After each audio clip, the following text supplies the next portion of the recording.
Hello guys, मैं हूं pharmacist विकास। और आज हमारा टॉपिक है केवल फार्मेसी। पहले समझिए कि फार्मेसी है क्या। Pharmacy making and dispensing of drug बस नहीं है कि बनाना और बेचना ड्रग नहीं। केवल यही फार्मेसी नहीं है। फार्मेसी, पहले तो आप ये समझिए कि सब्जेक्ट क्या है, रोल क्या है, और ग्रेजुएशन क्या है इसकी। ग्रेजुएशन पीजी यूजी क्या हो सकती है, डिप्लोमा, ये सब क्या। देखिए ये कोर्स है ना। डिग्री डिप्लोमा ये कोर्स है। अब कोर्स में अगर आप देखिए काम भी बटा हुआ है। अगर आप केवल डिप्लोमा करते हैं, डी फार्मा करते हैं, तो उसमें आप केवल क्या कर सकते हैं, दुकान खोल सकते हैं। इससे ज़्यादा आप कुछ नहीं कर सकते। लेकिन अगर आप बी फार्मा करते हैं तो बी फार्मा में आपके पास काफ़ी सारे ऑप्शन खुल जाते हैं। कंपनियां जैसे हो जाती हैं, कंपनियां खुल जाती हैं।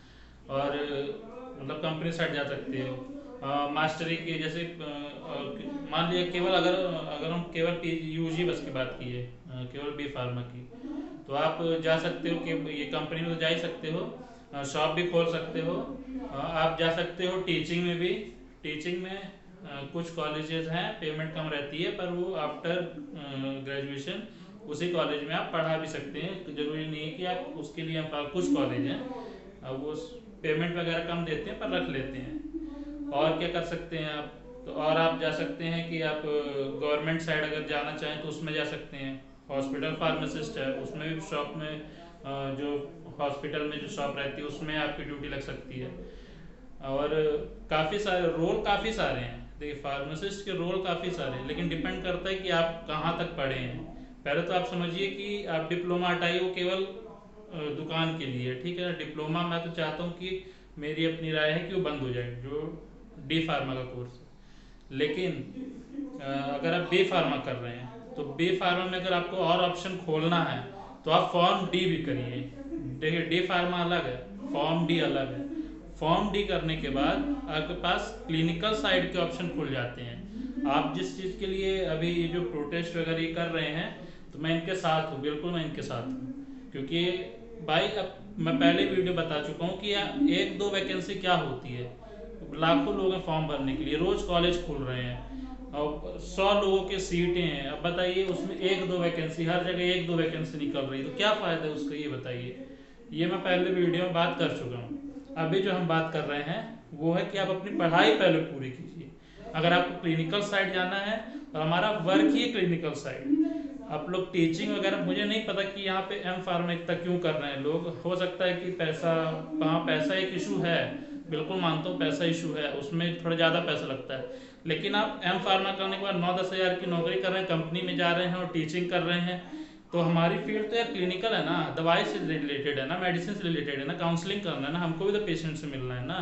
तो हमारा रोल इधर अलग हो जाता है, हमको अपना ये रोल देखना है। बी फार्मा के बाद पढ़ाई पूरी कीजिए, फॉर्म डी करिए। फॉर्म डी करने के बाद फिर आप उसमें हॉस्पिटल में जाइए। और अभी क्या है कि अब देखिए धीरे धीरे जो भी हो रहा है अभी, जैसे आंदोलन हो रहा है, या कई बिहार छत्तीसगढ़ में जैसे आंदोलन हो रहा है, तो इसमें क्या है कि अब पहले तो सब लोग साथ दीजिए, है ना। साथ ऐसे दे सकते हैं कि आप जहाँ पे भी हैं तो उस चीज़ को शेयर करिए, है ना। जो भी आंदोलन हो रहा है, जितना जितना शेयर कर सकते हैं करिए। हर फार्मासिस्ट के पास जाना चाहिए वो चीज़ कि, क्योंकि हम लोग देखिए इतना कर सकते हैं कि उस चीज़ को आगे तक बढ़ा सकते हैं, ताकि लोगों को पता चले कि हाँ फार्मासिस्ट भी है, कुछ उनकी वैल्यू भी है ना। देखिए हर जगह ड्यूटी लग रही है टीचरों की, ड्यूटी लग रही है वो बीएससी नर्सिंग वालों की। बीएससी नर्सिंग वाले ठीक है, उनकी बात अलग है, लेकिन यार फार्मासिस्ट को तो देखिए आप। हर जगह आप फार्मासिस्ट को लगा सकते हैं, कहाँ नहीं लगा सकती ये बताइए। डॉक्टर्स पहले ही बता दी हूँ, मेडिसिन से अगर कोई नॉलेजेबल फार्मासिस्ट है तो वो मेडिसिन के बारे में ज़्यादा जानता होगा, ना कि डॉक्टर उतना ज़्यादा जानता है एमबीबीएस वाला। क्यों? क्योंकि उसका काम सर्जरी में भी आ जाता है, उसका काम बढ़ जाता है वहाँ से। तो पहले अपने काम को समझिए, है ना। और मैं तो चाह रहा हूँ कि पहले, मैं जो कहना चाह रहा हूँ कि पहले पढ़ाई पूरी करना है। पूरी करने का मतलब बी फार्मा तक में नहीं रुक जाना है। बी फार्मा में अब वही है, कंपनी, ज़्यादातर लोग कंपनी कंपनी 80% लोग कंपनी जाते हैं, 20% लोग शॉप खोल लेते हैं, कोई मतलब नहीं है। और कुछ लोग जो बचेंगे 1-2% तो वो चले जाते हैं इधर साइड।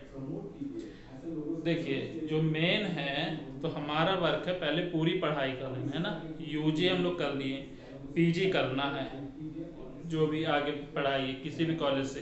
पैसा थोड़ा ज़्यादा लगेगा। अब भाई एमबीबीएस की सोचिए, प्राइवेट कॉलेज में 70 लाख 72 लाख ऐसे फीस है, तो अफोर्ड तो नहीं कर पाएंगे। नीट का एग्ज़ाम होता है, तो भाई सब लोग तो नीट में क्वालिफाइड भी नहीं हो सकते। और हमारे भी जैसे जी पैड का होता है, तो आपको एम फार्मा के लिए, बाकी सब कॉलेज के लिए होता है, जी पैड भी है, अच्छा एग्ज़ाम है, तो उसको भी हम देते हैं जैसे कि। और दे के किसी कॉलेज में एम फार्मा के लिए लगते हैं, है ना। एम फार्मा के लिए फिर पढ़ाई शुरू करते हैं। तो फॉर्म डी के लिए शुरू करिए ना। एम फार्मा के लिए क्यों कर रही है बताइए। एम फार्मा में कुछ नहीं है, कंपनी है, टीचिंग है, कुछ नहीं है उसमें। जो हमारी फील्ड है मेडिसिन से रिलेटेड है, काउंसिल से रिलेटेड है, वो क्लिनिकल से रिलेटेड है, वो आपको फॉर्म डी में मिलेगा। तो आप फॉर्म डी करिए ना। मैं फॉर्म डी को इसीलिए बढ़ावा दे रहा हूँ कि वो ज़्यादा अच्छा है, हमारी फील्ड उसी से रिलेटेड है। भाई जिसके एक मजबूरी होती है जिसके पास पैसा नहीं होता, मतलब थोड़ी कमी रहती है, तो उनकी बात नहीं कर रहा हूँ। वो मतलब बे फार्मा कर सकते हैं, फिर आपका कंपनी वगैरह में जा सकते हैं आप लोग। कोई ऐसा नहीं है कि आप वही करिए, लेकिन जो अफोर्ड कर सकते हैं वो तो जा सकता है ना, वो तो वो कर सकता है ना फॉर्म डी। तो मेरा यही कहना है कि पहले पढ़ाई पूरी करते हैं ना, पढ़ाई करने के बाद फिर आगे देखते हैं कि क्या हो सकता है, क्लिनिकल फील्ड में क्या है। भाई जॉब आप समझेंगे तब जब उसके बारे में जानेंगे कि काउंसलिंग कैसे कर सकते हैं, एडवाइजरी कैसे दे सकते हैं, ऑफिस कैसे खोल सकते हैं आफ्टर फॉर्म डी, ना कि बी फार्मा। बी फार्मा के बाद ऑफिस और क्लिनिकल पेशेंट डायरेक्ट आप नहीं कर सकते हैं।